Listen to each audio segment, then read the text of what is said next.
Karen's young son had no idea that a single careless laugh could completely shift the atmosphere of a courtroom. He let out a bold, thoughtless chuckle while his mother sat nearby, smirking as if she ruled the entire room. But the moment Judge Judy lifted her gaze, everything changed. The cameras went still. The audience froze in place. Even the boy's smile faded, as though something unseen had wiped it away in an instant.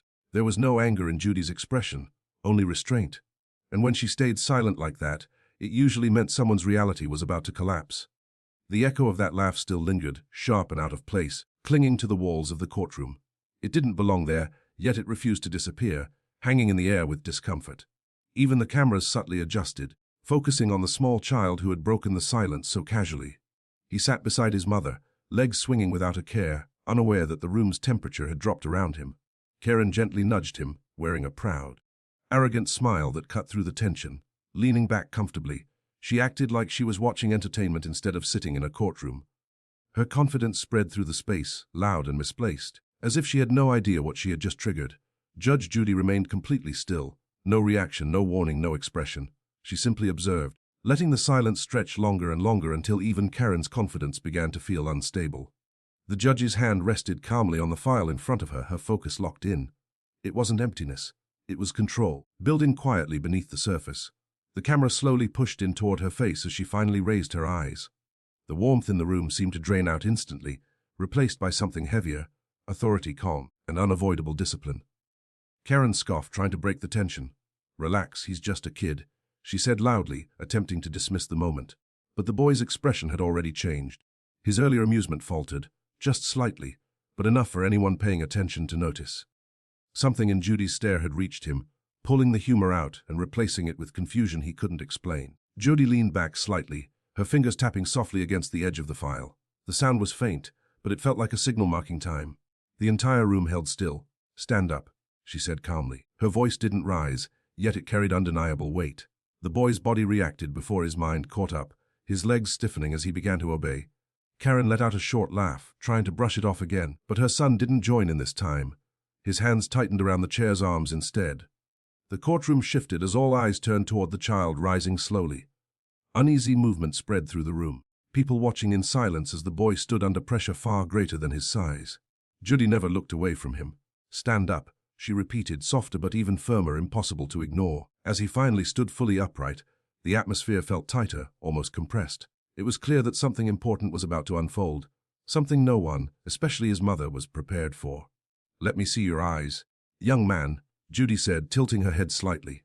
The boy hesitated, then slowly lifted his gaze. His confidence, already fragile, began to crumble. The room felt suffocating now, every breath tied to what would happen next. Karen jumped in quickly, her voice sharp and defensive. "You're scaring him. He's just a child." But Judy didn't even glance at her.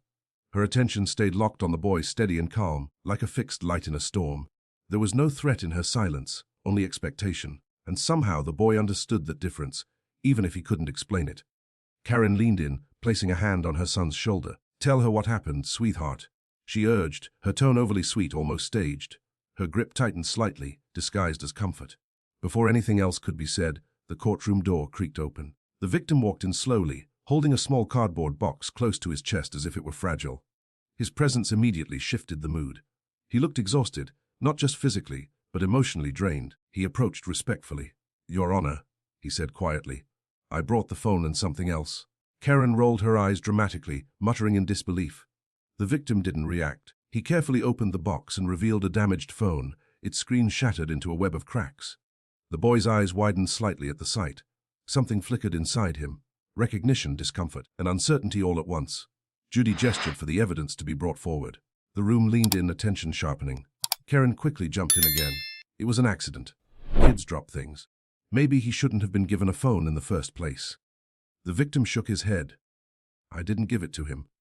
He grabbed it while recording himself on my counter." A low murmur spread through the courtroom. Karen let out a dismissive laugh. "Oh please, he was just being creative." That comment ended abruptly when Judy finally turned her gaze toward her. Sharp, silent, and enough to shut her down instantly. Then Judy returned her attention to the victim. "You said you brought additional evidence." He nodded and reached back into the box. What he placed on the desk was a small USB drive. The reaction in the room shifted instantly. It was small, ordinary, but carried weight like something far more serious. Karen's posture changed. The boy stopped breathing normally for a moment. "This contains security footage," the victim said quietly. "It shows exactly what happened." The air in the room grew heavier, tension tightening around every person present. Judy took the USB, holding it briefly before speaking. "Then we will see the truth ourselves." A collective stillness followed, as if everyone already knew the truth would not be comfortable when it finally appeared. The clerk dimmed the lights slightly and inserted the drive into the system. The courtroom monitor flickered to life with a cold blue glow. A heavy silence spread through the courtroom, slow and deliberate, pulling everyone deeper into stillness. Even Karen leaned forward now, though her smug expression had started to crack at the edges. The video played without sound at first, just a wide shot of a small shop, shelves neatly arranged, everything looking ordinary. Then the scene showed the boy climbing onto the counter, holding the victim's phone like it was a toy he was free to use however he wanted. Karen let out a forced chuckle. "Kids climb on things," she said under her breath. "He's just active." That's normal. But the atmosphere had already shifted. Nothing about it felt normal anymore. It felt like something already set in motion. The footage zoomed slightly. The boy began bouncing and dancing on the counter, shifting from foot to foot, the phone swinging dangerously above the glass display. In the corner, the victim rushed forward, hands raised, panic clear in his posture. Then came the moment that changed everything. Karen stepped into frame, but she wasn't stopping him. She was recording. A sharp intake of breath spread through the room. Karen leaned back in her seat in real time, folding her arms with pride as she watched herself on the screen. "Yes, I recorded it," she said defensively. "It was harmless. Parents film their kids all the time." But what was on the screen didn't look harmless. It looked uncontrolled. The victim approached carefully, palms open, trying to calm the situation. The boy twisted away playfully, losing balance for just a second. The phone slipped from his grip. Slowly, almost in slow motion, it hit the counter edge and crashed to the floor. On the recording, Karen laughed, loudly, still filming. The boy laughed too, the same laugh that had echoed earlier in the courtroom. Then everything shifted again. Judge Judy suddenly leaned forward, her hand hovering above the controls. The footage showed Karen stepping closer to her son, bending down and whispering something into his ear. "Pause it," Judy said calmly. The clerk obeyed. She rewound the clip and played it again, stopping on a frozen frame. Karen's face was inches from the boy's ear, her expression sharp, focused and unsettlingly calculated. Karen shifted in her seat. "You can't even hear what I said." But the boy's reaction said otherwise. On screen, his expression changed instantly. His smile disappeared, his body stiffened, and he looked toward the victim with sudden seriousness. The room grew colder. "What did you say to him?" Judy asked quietly. Karen opened her mouth, but the boy answered first. The audio from the footage kicked in, faint but clear enough. "Just say it was an accident." Karen's voice, a wave of gasps spread through the courtroom. On screen, the boy nodded, and in the courtroom, the real boy lowered his head, shrinking into himself. Judy paused the video on that moment, holding Karen's whisper frozen on screen. "So the accident wasn't the only thing arranged," she said evenly. The room fell into complete silence. The screen remained frozen on Karen's face as she leaned in, eyes fixed, expression cold and deliberate. The still image felt heavier than motion, like the truth itself had been pinned in place. "Play it again," Judy said. The clerk replayed it. Karen whispering, the boy changing, the forced nod. Karen scoffed nervously. "This is ridiculous. Parents tell their kids things all the time." Judy turned her gaze to her, steady, controlled, cutting through the noise. "Do you tell yours to lie?" Karen blinked. "What?" No one moved. Even the air felt tight. Judy didn't repeat it. She didn't need to. Karen gave a forced laugh, too sharp, too fast. "You're twisting it." He didn't even hear me properly. But beside her, the boy heard everything. His shoulders curled inward, as if trying to disappear. Judy softened her voice slightly. "Look at me." The boy hesitated, then lifted his gaze toward her. "What do you remember about that moment?" Karen shifted quickly, reaching toward him, but Judy raised a single finger. A silent stop. Karen froze mid-motion. The boy swallowed hard. "I remember," he started, then paused, glancing at his mother. Karen stared straight ahead, jaw tight, forcing a warning into her expression without words. Judy kept her voice calm. "It's okay. Just tell the truth." The boy's breathing shook. "My mom told me," he said quietly. "She told me to say it was an accident." Karen's eyes widened. But he continued, voice breaking. "And she said nobody could do anything to us." A stunned gasp moved through the courtroom. Karen froze completely. Judy remained still, but her presence filled the room, tightening everything like a closing net. She said softly, "Is that true?" The boy gave a small nod, and in that instant the entire courtroom seemed to tilt. It wasn't dramatic, it was worse. It was the quiet realization that things were finally catching up. The second he finished speaking, the silence didn't break with noise. It snapped like a thin layer of ice giving way under pressure. Karen suddenly turned toward him so quickly her chair scraped harshly against the floor. Her hand hovered near his arm, shaking, not just from panic but from trying to regain control. She let out a nervous, forced chuckle. "Sweetheart, you're confused," she said, her voice overly soft but unstable underneath. "You get nervous easily. You must have misunderstood me." But Judge Judy raised a single finger again. Everything stopped. "Don't interrupt him," she said calmly. And in that calmness was authority so firm it froze the room. Karen slowly pulled her hand back into her lap. The smile she forced didn't reach her eyes. It looked fragile, like it could shatter at any moment. The boy didn't look at her, not even once. His gaze stayed low, shoulders drawn inward, as if he had learned long ago how to make himself smaller when things got tense.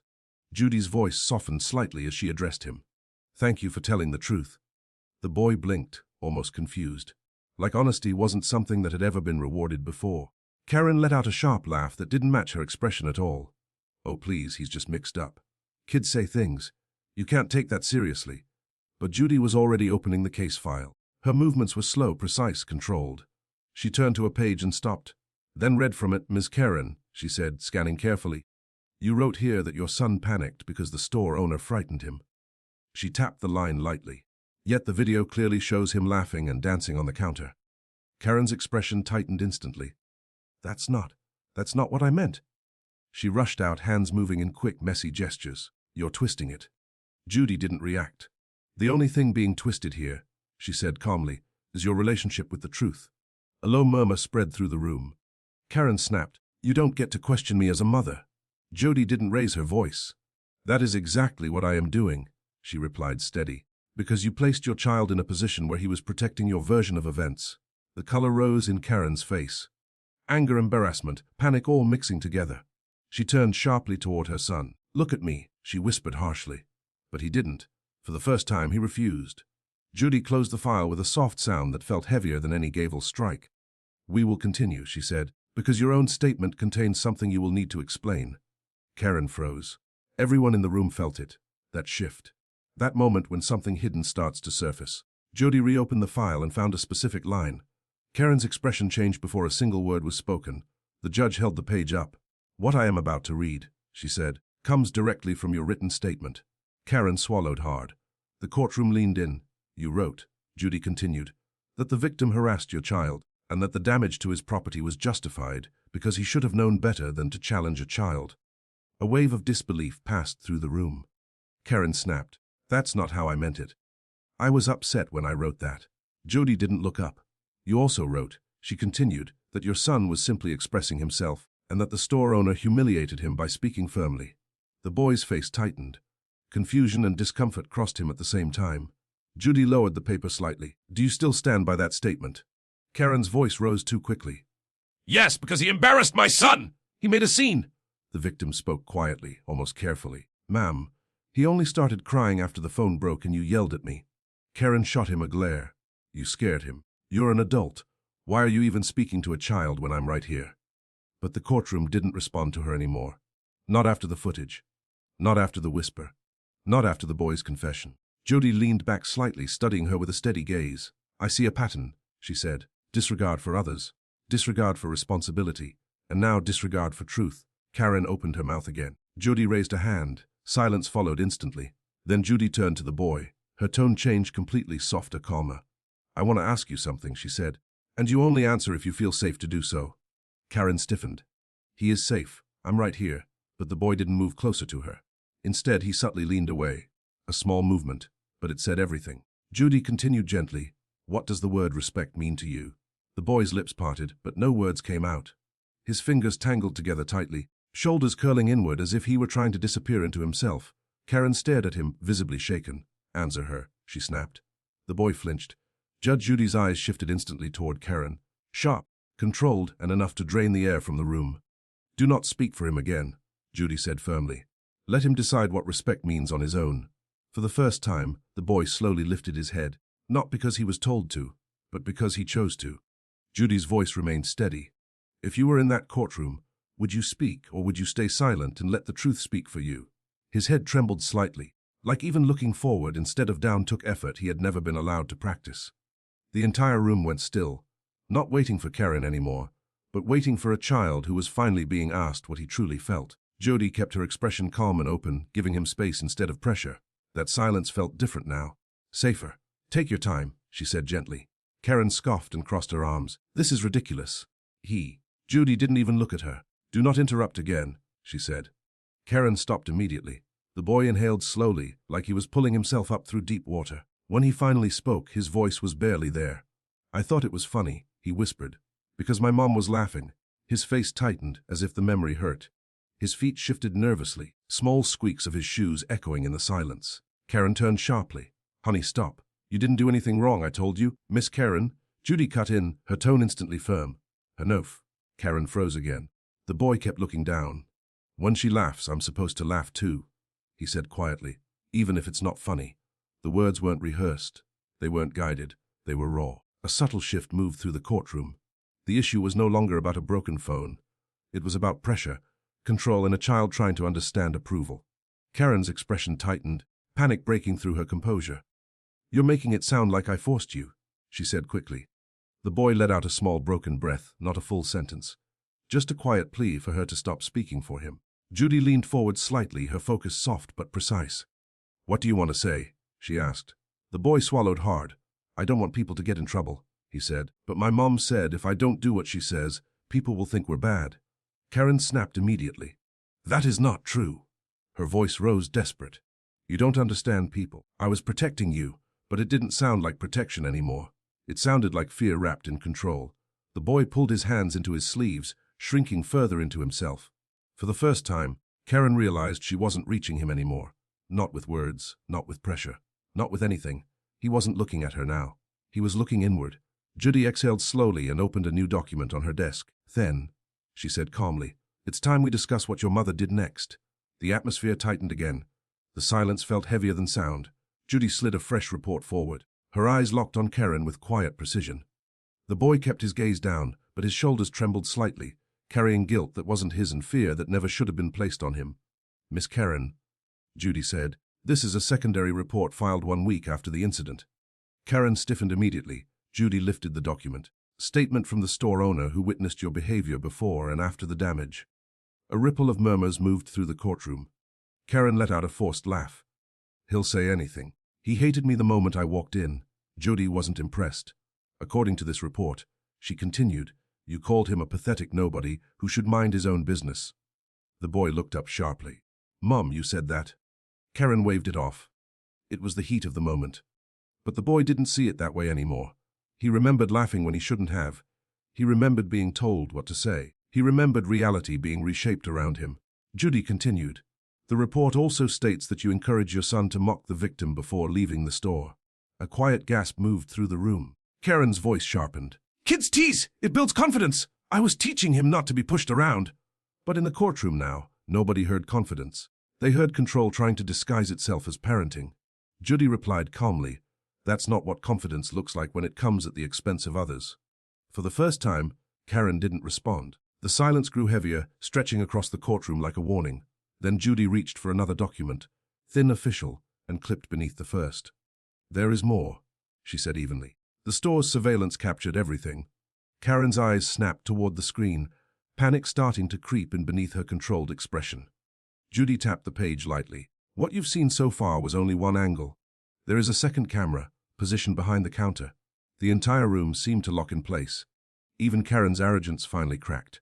Her shoulders stiffened, her breath caught. A second camera. She repeated, voice unstable. No, there wasn't. There was only one, the boy whispered under his breath, confused. Judy gave a single nod. This angle gives a clearer view of the moment the phone fell. She slid the document forward. Karen shook her head quickly. No, this is wrong.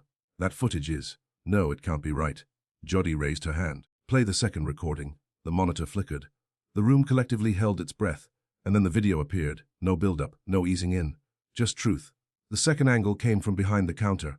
Closer, sharper, impossible to ignore. The boy's shoes appeared first, tapping against the glass surface. Then Karen entered the frame. Her expression wasn't playful. It was cold, irritated. Her eyes locked onto the victim like he was an inconvenience she resented. In the courtroom, Karen's breath hitched.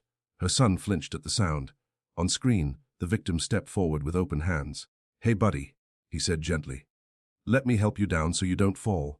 The boy looked toward him, still smiling, until Karen leaned in. Her voice came through clearly now, caught by the microphone. "Don't climb down," she hissed. "Make him come to you, he needs to learn." A wave of tension swept through the courtroom. The boy on screen obeyed. The boy in the courtroom shrank into himself. Then came the push, not accidental, not chaotic, but a deliberate nudge from Karen's hand.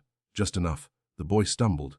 The phone slipped from his grip, falling in a slow arc before smashing against the floor. Karen's laughter followed immediately, sharp, satisfied. In the courtroom, the real Karen shot up from her seat. "This is taken out of context," she shouted. "You don't know what happened before that. He was being difficult." "Sit down," Judy said. Not loud, not harsh. Final. Karen dropped back into her chair as if the command physically pulled her down. The boy stared at the screen, eyes wide shaken. His hand moved to his chest as if checking whether that moment still lived inside him. Judy folded her hands. "Miss Karen, do you understand what this shows?" Karen's voice trembled. "That footage is manipulated. People edit things. It is unedited footage," Judy interrupted. "Timer stamped. Submitted the same day." Karen shook her head repeatedly, eyes darting around the room for support that wasn't there. But no one moved. Not the audience. Not the officers. Not anyone. Even the victim spoke softly. "Your Honor, I never wanted this to affect the child. I just wanted accountability." The boy blinked hard. A small sound escaped him. Fragile, breaking, but not quite a cry. Karen reached out again. "Honey, it's okay." He recoiled instantly. Her hand stopped midair. That was the moment everything changed. Judy leaned forward. "This is no longer about a broken phone," she said quietly. "This is about a pattern of behavior." A pause. "And we are not finished." Karen's shoulders trembled. The boy looked at Judy like she was the first person in the room actually telling him the truth. Judy tapped the bench once. "There is something else we need to address." Silence swallowed the room. The second video faded, but its weight remained. Heavy, permanent, impossible to ignore. The boy stood in it like someone caught in the middle of a storm, breathing shallow, eyes fixed downward. "Look at me, please," Judy said. Her voice was gentle but absolute. Slowly, the boy lifted his head. Karen moved immediately. "No, don't say anything else," she rushed, grabbing his sleeve. But Judy raised a hand, one small motion, and everything stopped. "Miss Karen," Judy said firmly, "you will not speak for him." The boy's sleeve slipped free from her grip. The camera focused on his face, small, pale, torn between fear and relief. His eyes moved slowly, to Judy, to the victim, then back to his mother. For a moment, he stood there as if he no longer knew where he was supposed to belong. Like both versions of his life were pulling him in different directions at once. Judy gently folded her hands. "You said your mother told you to say it was an accident," she said. "Now I want you to tell me something important. Not what she said, not what you think she wants, but what you actually believe." The boy's lips quivered. A shaky breath slipped out, small, uncertain, but real. Karen suddenly pushed her chair back and stood. "This is wrong. He's just a child. He doesn't understand what you're doing to him." "Sit down," Judy said calmly. And Karen sat. The boy looked at his mother again, searching for something familiar in her face. But it wasn't there anymore. His fingers twisted together tightly, knuckles turning pale as he tried to hold himself steady in a moment that felt too big for him. He whispered. "I thought I had to say it because if I didn't, she would get angry at me." A heavy silence filled the room so completely it felt like the walls themselves were listening. Karen shook her head slightly, but no words came out. The victim swallowed hard, his expression softening. "You didn't deserve to be put in that position," he said quietly. The boy blinked slowly, each tear forming like it was unsure whether it was allowed to fall. Judy leaned forward a little, her voice shifting into something gentler. "You are not in trouble. You are safe here, and what you did today took courage." Something in the boy loosened at those words. His shoulders lifted, then dropped, like a weight he had been carrying for years finally slipping away. Karen watched him differently now, not with pride, but with something uneasy, something close to fear, like she was realizing the version of the story she built was no longer holding together. Judy looked down at the papers in front of her. "There is another issue," she said, her tone becoming firm again. "Something that happened before this incident and was never disclosed." Karen went still. The boy looked frightened all over again. Judy tapped a separate report on the desk. "This is from your son's school counselor, and we are going to address it now." The room fell into a deeper silence, heavy waiting. The report sat there like a sealed truth, untouched but unavoidable. Judy kept her fingers on it for a moment before opening it, letting the tension build across the courtroom. The boy stared at it like it knew him personally, like it contained things he never said out loud. Judy slid the paper forward slightly. Karen flinched. "This report," Judy said clearly, "was written 2 months before the incident." Karen forced a strained smile. "Kids exaggerate. Counselors overreact. This is a stop, Judy said. Not loud, just final the boys caught. Judy began reading. The courtroom leaned in instinctively, like the air itself had become heavier. It states, Judy said, that your son reported feeling pressure to say things that make his mother appear in a better light. Karen's face changed instantly. That's not true, she snapped. They twisted it. Judy continued without reacting. It also says he feels afraid when you become angry, because you tell him people are watching and judging him. The boy's shoulders sank inward. His fingers pressed harder into the armrest, trying to ground himself. Karen's voice rose. He never said that. He doesn't even remember. Then something unexpected happened. The boy lifted his head. His voice was shaky but steady enough to be heard. I said it, he whispered. Karen froze. No, sweetheart, no you didn't, she said quickly. Yes, he repeated, louder this time. I remember. I told my counselor. His eyes lowered for a moment, then rose again. Because you said people were against us, and if I didn't listen, we would be in trouble. Karen blinked rapidly, as if trying to hold her version of reality in place.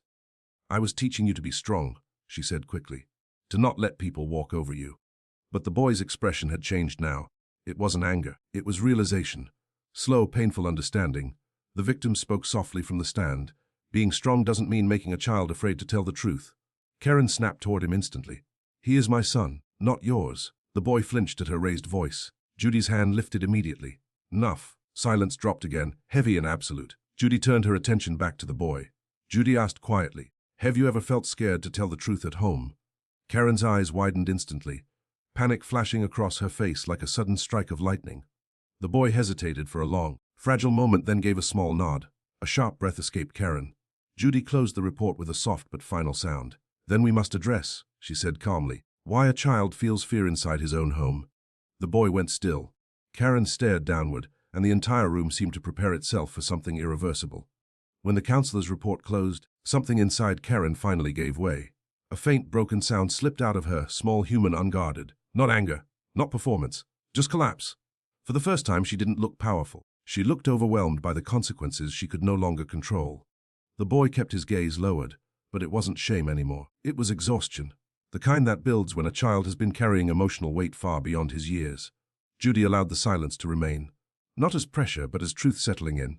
Miss Karen, she said at last, her tone stripped of everything except clarity, your son should never feel afraid of you. Not at home, not anywhere. Karen's breathing grew uneven. I never meant. I was just trying to protect him, she said quickly, but her voice shook. I'm his mother. Everything I do is for him. The boy slowly lifted his head. Something had changed in his expression. Something older. He didn't look like a child trying to explain anymore. He looked like someone beginning to understand. That's not protection, he said quietly. Karen turned to him immediately, stunned. Baby. But he wasn't looking at her. He was looking at Judy. Judy gave a small nod. Tell me what happened after the phone broke, she said gently. The boy's fingers curled tightly together. She yelled at him, he said, motioning toward the victim. She said it was his fault. But I knew it wasn't. His voice trembled.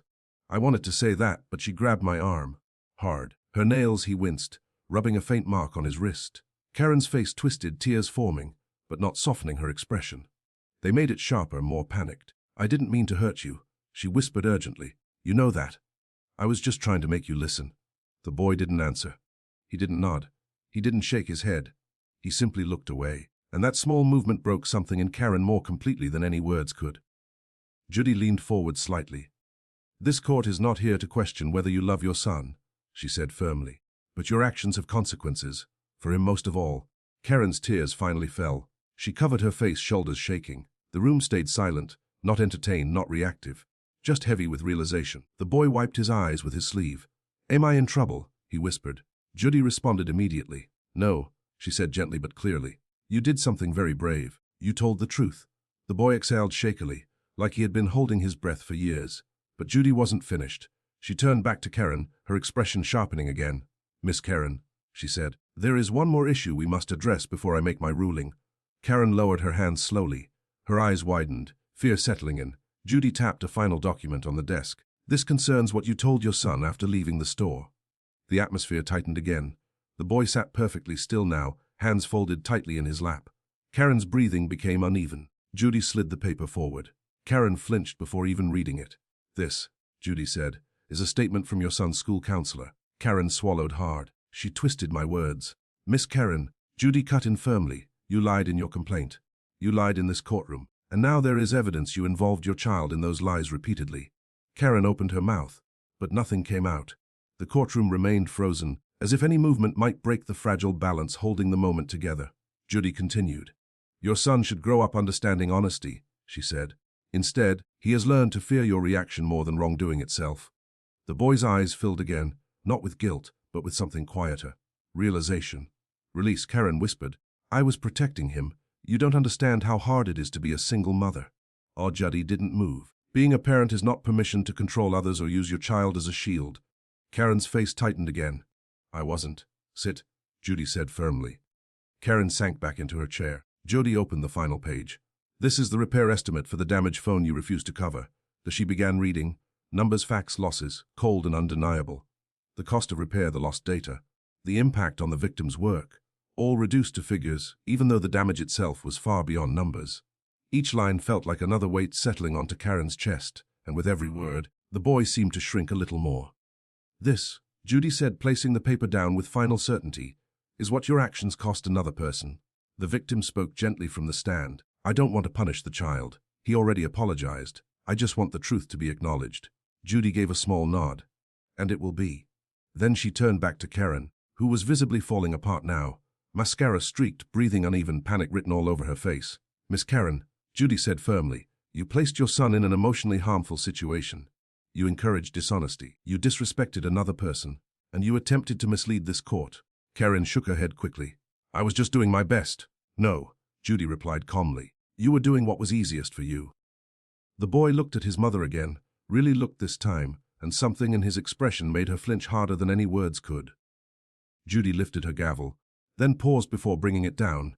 There is a consequence beyond financial responsibility, she said. One this court cannot ignore. Karen's breath caught. The boy's eyes widened, fear and relief mixing together in a way he couldn't understand yet. For your son's well-being, Judy continued, I am issuing a mandatory order. The courtroom fell completely silent. It wasn't fear that filled the room now, it was clarity.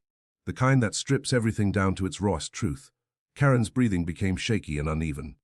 The boy sat motionless, hands tucked into his sleeves, staring at the floor as if it were the only stable thing left in his world. Judy spoke again, her voice steady and grounded.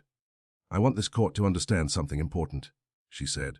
Children don't learn honesty from being told what to say. They learn it from what adults demonstrate. Karen wiped her face roughly. I love my son, she said, voice breaking. Everything I do is for him. I just didn't want people to think badly of him. Judy nodded slowly. And in trying to protect him from judgment, she said, you taught him to fear the truth instead. The boy shifted slightly, lifting his eyes, not in fear this time, but in quiet realization, as if checking whether anyone else could finally see what he had been living through. Miss Karen, Judy continued, your son is not responsible for managing your emotions. That responsibility belongs to you. Karen opened her mouth, then closed it again. Her shoulders shook. The attitude, the defiance, the performance, it was all gone now. What remained was a mother slowly realizing the impact she hadn't seen before.